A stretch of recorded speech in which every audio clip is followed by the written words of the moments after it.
Einstein was autistic. Elon Musk says he has Asperger's syndrome. Bill Gates, Steve Jobs, Mark Zuckerberg, they're all on lists claiming they're autistic. If you Google famous autistic people, hundreds of names come up, all with the same warning. Though never diagnosed, TikTok is full of autism celebration. Young people are proud of being neurodivergent. Most have self-diagnosed. What's going on? Why did everyone suddenly become autistic? Was autism always this common, or is something else happening? And here's the strangest part.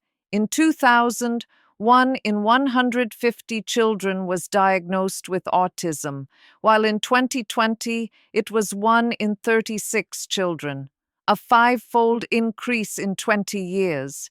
Is this an epidemic or something else? The story begins in 1911. Swiss psychiatrist Eugen Bleuler invented the term autism, from Greek autos, meaning self. But Bleuler confused autism with schizophrenia. He thought children were withdrawing into their own worlds, though there were no smartphones back then. Then Leo Kanner came along. He defined the cause of autism as refrigerator mothers, cold mothers who didn't love their children enough. For decades, mothers were blamed, as if their children's autism was their own fault.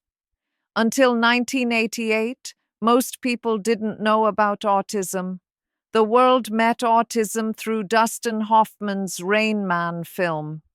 But here's the plot twist. When Kim Peek's MRIs were examined in 2008, who inspired the film, it was discovered he wasn't autistic, but had FG syndrome.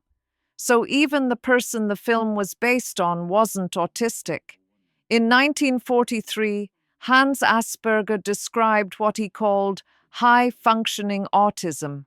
Social difficulties existed, but no language problems.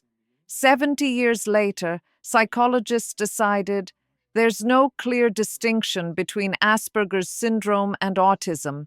Now it's autism spectrum disorder, ASD, a wide spectrum. Symptoms are very diverse. Why Elon Musk still says Asperger's is unclear. Maybe he spends too much time on Twitter using old terms. Research shows ASD brains develop differently. Fewer connections in social interaction areas, more local connections in sensory control regions. These differences can be seen in brain scans before age 2. Worldwide, 1% of the population is on the autism spectrum, but in wealthy countries, the numbers are higher. In England and North America, it varies between 2.4% and 10% by region. 2000, 1 in 150 children. 2020, 1 in 36 children. Five-fold increase in the US, eight-fold increase in the UK. Is this increase due to better awareness or a real epidemic? What's interesting, severe autism rates are dropping. In the 1980s, 2/3 of autistic people had intellectual disabilities. In 2018, this rate dropped to 31%, so milder cases are now being detected. Those previously missed are being found. Boys are diagnosed 4 times more often. But is this really the case? Girls are very good at masking symptoms. They copy facial expressions, memorize social behaviors, prepare normal-seeming answers. Research with 96 elementary school children. ASD girls move in and out of social activities in loose groups. It's hard to tell who's integrated and who isn't. Boys play organized games. ASD boys play alone. They stand out much more obviously. Masking helps girls with social integration but causes depression, anxiety, low self-esteem. In later life, it can be hidden under eating disorders or OCD. Those missed in childhood try to get diagnosed as adults. Sometimes it takes years. UK research. 10% of suicide victims had signs of undiagnosed autism. Without diagnosis, coping is very difficult. You don't understand why you're different. Adults with late diagnosis experience relief. I finally understand myself. This is why self-diagnosis trends start on social media. The refrigerator mother theory was completely wrong. Autism isn't a mother's fault, but neurodevelopmental variation. There's a strong hereditary component. Children of autistic parents have a 40 to 80% chance. In 1998, Andrew Wakefield spread the lie that vaccines cause autism. The paper was retracted, the doctor was banned from practice. A 2014 meta-analysis summarized 10 different studies. No connection between vaccines and autism.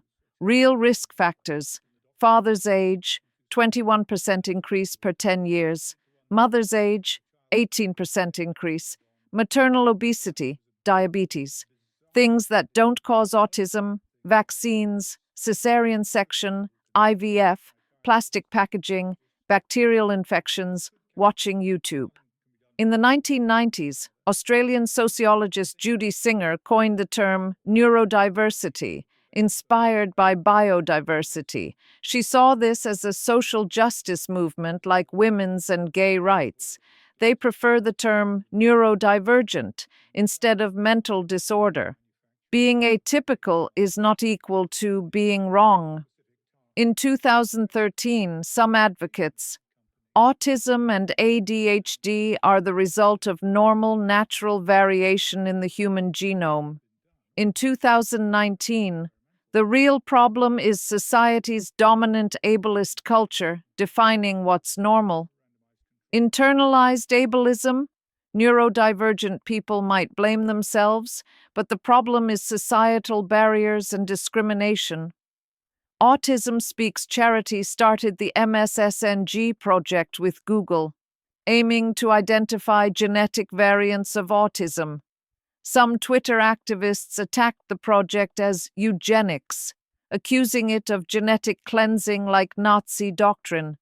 They labeled the charity helping autistic people a hate group. TikTok is full of young people celebrating neurodiversity. Most have self-diagnosed. Neurobiologist Moheb Kostandi. The trend of romanticizing autism is worrying. They're beautifying serious, debilitating, life-threatening conditions. The idea that autism is normal variation contradicts scientific understanding of the condition. Level 3. ASD cases can't live independently. They're not in a position to make TikTok videos. Caregivers of severe cases. Talking about internalized ableism doesn't help. Autistic Tom Clements. Most people boast about autism as if it's a fashion label, not a debilitating disorder. This attitude marginalizes autistic people who can't speak and depend on others. Some criticize Clements for saying high functioning. Functioning labels shouldn't be used. Everyone needs help. Others call Clements an active troll. He misrepresents the neurodiversity movement. I didn't know this topic had become so controversial. I've been told several times that I'm autistic, usually after a long list of complaints about being rude and arrogant, talking like a robot, being as empathetic as a brick. Fortunately, there's an online autism test. Let's see how neurodivergent I am. Your autism spectrum symptoms are high. I think that's wrong. I'm just rude. Or German. But I repeat myself. Maybe I really am a bit on the spectrum. But this doesn't define me. Everyone's brain works differently. This isn't a bad thing. The neurodiversity movement has valid points. The world is built for typical people. Typical people usually aren't intentionally mean, just carelessly indifferent. If you're too tall, too short, too loud, too quiet, if you're too anything, you'll struggle to fit in. Some people's brains don't work like yours. This doesn't mean they're the problem. The problem might be that you're not making the necessary effort to understand them. Paying attention to those a standard deviation from average makes their lives easier and enriches our society. But severe ASD cases can seriously impair the capacity for independent living. We can't ignore this reality. This is a complex issue. There are no simple answers. What do you think about neurodiversity? Are you autistic yourself, or do you have autistic children? Share in the comments.